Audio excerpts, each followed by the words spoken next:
Have you ever sat in a quiet church, holding a piece of bread in your hand, wondering if this simple act is just a ritual or something that could change your life forever? That's where I found myself one rainy Sunday, staring at the cup, feeling a pull in my soul that I couldn't ignore.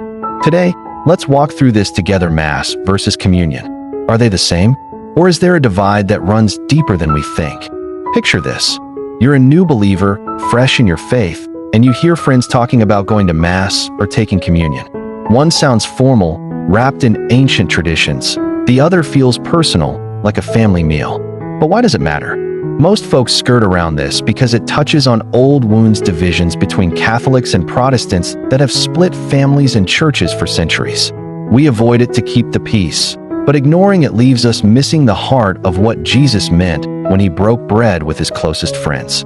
This isn't just about labels. It's about encountering the living Christ in a way that heals our brokenness.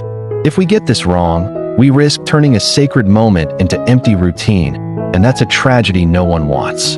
Let's step back to that upper room in Jerusalem, where it all began. Jesus gathered his disciples on the night before his betrayal. In Luke 22, verse 19, he took bread, gave thanks, broke it, and said, "This is my body given for you.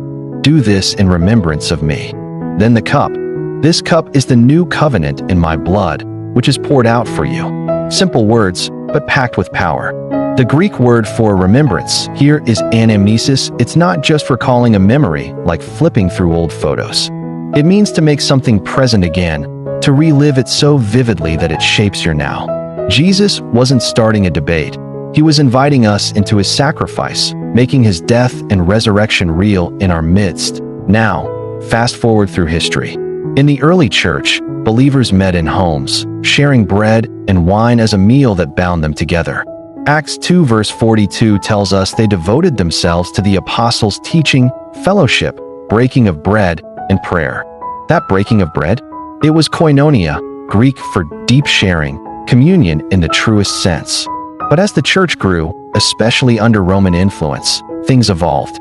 By the 4th century, with Constantine making Christianity official, worship became more structured. The Latin word mass comes from missa, meaning dismissal or sending out, from the closing words, "Ite, missa est," go, you are sent.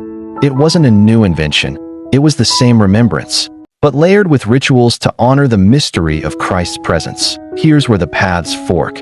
In Catholic teaching, the Mass is the Eucharist, where bread and wine become the actual body and blood of Christ through transubstantiation, a word from Thomas Aquinas in the 13th century, drawing on Aristotle's ideas of substance and accidents. The outward form stays the same, but the inner reality changes. It's a miracle renewed each time, offering grace straight from the cross. Protestants, stemming from the Reformation, see communion as a symbol, a powerful one, but not a literal transformation.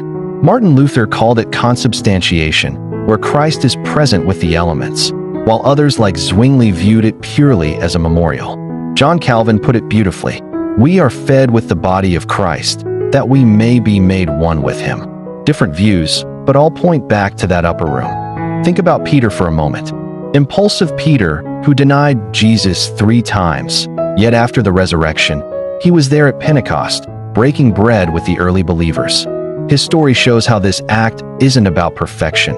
It's about coming back, broken, to be made whole. Or consider the road to Emmaus in Luke 24, where 2 disciples walked with the risen Jesus, but didn't recognize him until he broke bread. That moment of revelation, it's what both Mass and communion chase. Eyes open to see Jesus right there with us. I felt that pull myself. Once, at a Catholic Mass during a family wedding, the incense and chants felt foreign, yet when the priest lifted the host, a quiet awe settled over me, reminding me of Christ's real presence in my chaos. Later, in a simple Protestant service, passing the bread tray felt intimate, like Jesus whispering, "Remember me in your everyday." These aren't opposites, they're echoes of the same invitation. But here's a fresh angle we often miss. In a world obsessed with division, this meal calls us to unity. Ephesians 4 verses 4 to 5 speaks of one body, one Spirit, one Lord, one faith, one baptism. Why let traditions build walls when Jesus tore them down? Dig deeper into the theology. The Hebrew roots go back to Passover, the Seder meal Jesus shared. The lamb's blood on the doorposts foreshadowed his blood on the cross. In Greek, Eucharist means thanksgiving, a posture of gratitude that transforms us. Historically, during the Reformation, debates raged because people hungered for truth amid corruption. But today, with ecumenical movements, we're seeing bridges built. Pope Francis once said, "The Eucharist, although it is the fullness of sacramental life, is not a prize for the perfect, but a powerful medicine and nourishment for the weak." That hits home. It's not about who does it right, but who comes hungry for grace.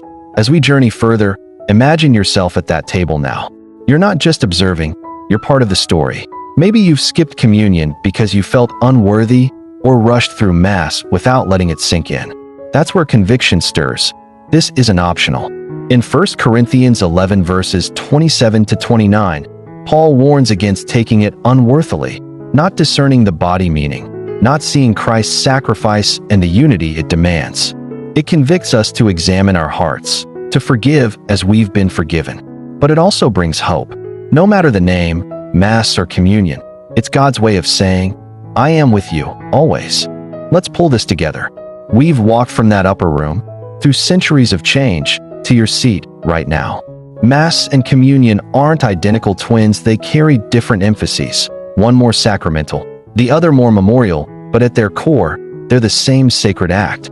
Remembering, reliving, and receiving Christ's love poured out. So, here's my call to you. Next time you're invited to the table, don't hold back. Approach with a heart open wide, whether in a cathedral or a living room. Let it change you. Seek reconciliation where divisions linger, and thank God for the mystery. Live out that sending. Go and share this love. And as the screen fades, let this question echo in your soul. If Jesus broke bread for you today, what part of your life would he ask you to surrender?